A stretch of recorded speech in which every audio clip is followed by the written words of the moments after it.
Ex parte Frank Knowles here is the Supreme Court precedent for that.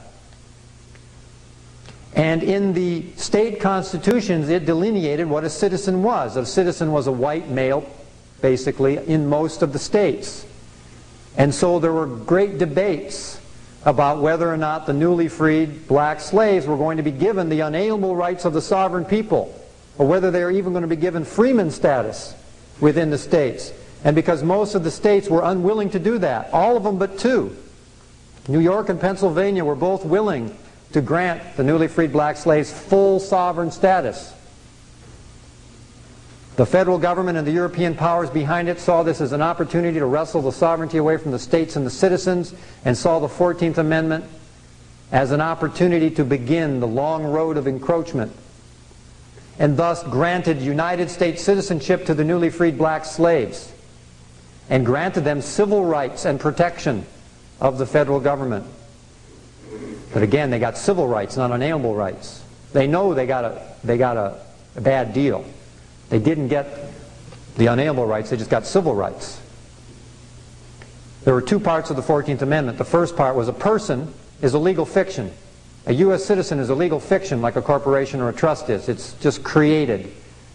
It doesn't represent, it doesn't mean an actual live individual human being. That's not the person that they're talking about in the 14th Amendment. But they created a U.S. citizen, a fictitious citizen. The U.S. citizen isn't a citizen at all, because a corporation can't have citizens. A corporation can only have franchisees.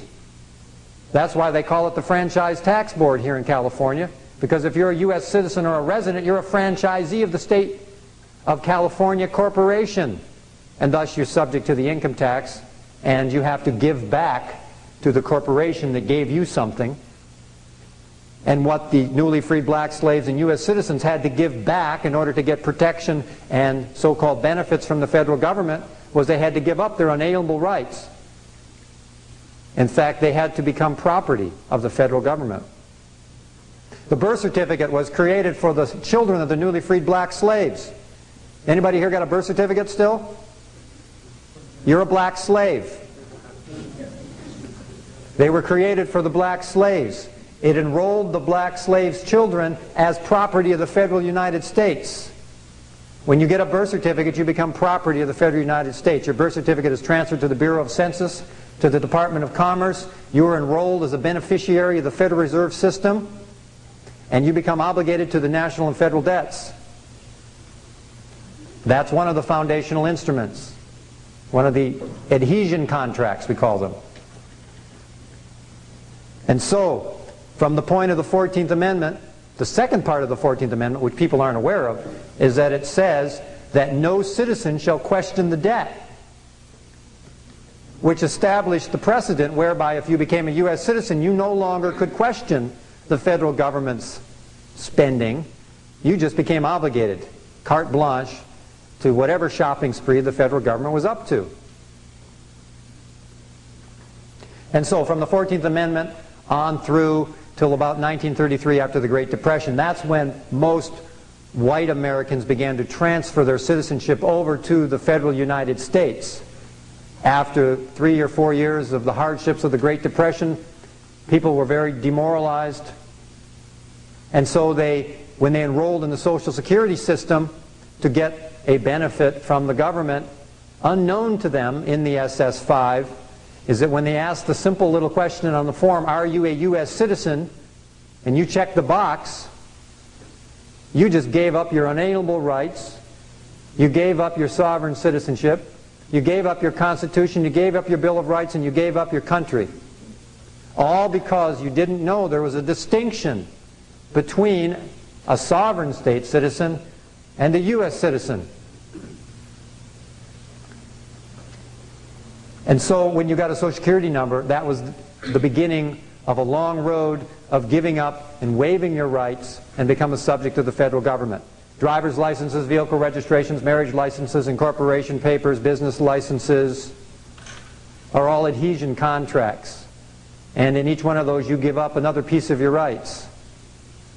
And in the end you have nothing. You have no rights, not even to control what you do with your body. They want to tell you what to do with your body. Jimmy Carter transferred all the birth certificates as collateral against the national debt to the international bankers when he was president.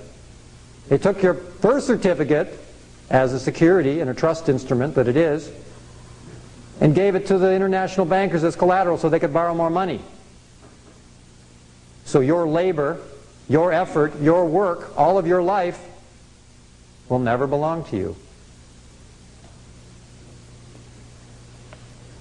And so, these are the paramount distinctions of citizenship between the sovereign state citizen and the United States citizen.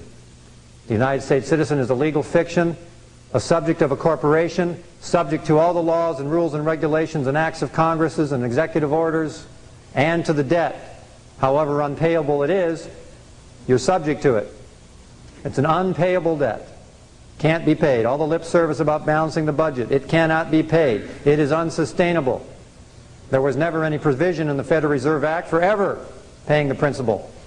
Ever. It was a very well-conceived plan to not only take the sovereignty from the people, but to take all their property as well. And we consented. We consented because we didn't know, because we were ignorant, maybe we were afraid, maybe we were distracted, maybe we weren't paying attention, maybe we weren't being ever vigilant, maybe we weren't watching. And so, now that we know what has occurred, we can now take steps to remedy that. We can take steps to reclaim our sovereign citizenship. There are a lot of things that you can do. Now, I don't expect everybody to run out here tomorrow and go file your affidavits and burn your driver's license and all that stuff. There's probably a number of people here who have already done that.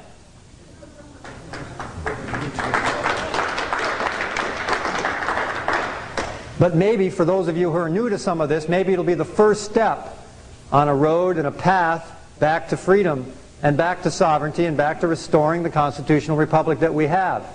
Because we don't have a constitutional republic unless they're sovereign citizens.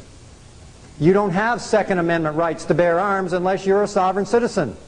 Because there is no Second Amendment unless you're a sovereign citizen by law. None of the amendments apply unless you're a sovereign citizen. Now, whether you become a sovereign state citizen of a particular state, the state citizenship movement is about picking and choosing one of the several states and working within the legal structure of that state in which provisions are there to recognize the common law citizens of California or Oregon. Even in the Motor Vehicle Code, Section 290, the common law, the property of common law citizens are exempt from the Motor Vehicle Code. They had to build in these distinctions in the law. The things I'm talking about tonight are not the rantings and ravings of some crazy conspiracy theory, but these are all in the public record. It's in the law. They're in the United States codes. They're in the California codes. They're in the congressional records. They're in the treaties. They're there to be seen. It's just that not too many people actually read those things, and they don't make it real easy to find. And so unless you enjoy doing that kind of research and poring over the old law books, you might not find these things. But fortunately, there are a lot of people out there who enjoy doing that and have enjoyed it for quite some time. And now we pulled together a lot of the research of most of those people. I put it together in a book called Reclaiming Your Sovereign Citizenship, so you can have it all between pages of about 250 pages, so you don't have to spend the next 40 years doing the research. You could probably read it all in 2 days, and at least get enough background so that you could begin to walk on that path of sovereignty without reinventing the wheel.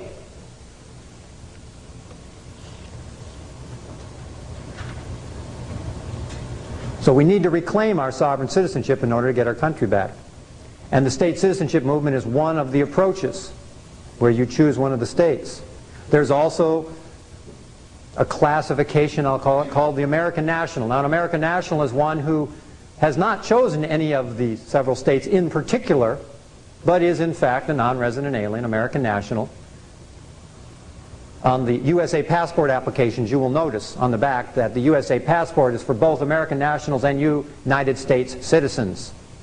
The American national is the non-resident alien, or the state citizen, or the American national, the free sovereign person, people that they're talking about. And you don't need a Social Security number to get a passport. You don't even need a birth certificate if you have other hospital certifications or affidavits of live birth in lieu of your birth certificate. You can still get a USA passport, which is a legitimate function of the national government still. It's a United States of America passport, not a federal United States passport.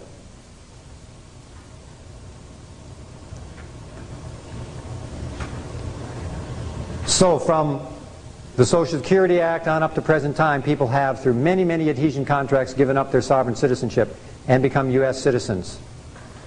And in order to reclaim your sovereign citizenship, the first thing that you need to do is to revoke all the contracts you've entered into with the government whereby you have revoked your rights, your citizenship, etc. And that's why I say not everybody's going to run out of here tomorrow and do it, because you may have to rearrange your affairs a little bit. You may have to do things a little differently. You may have to do business a little bit differently.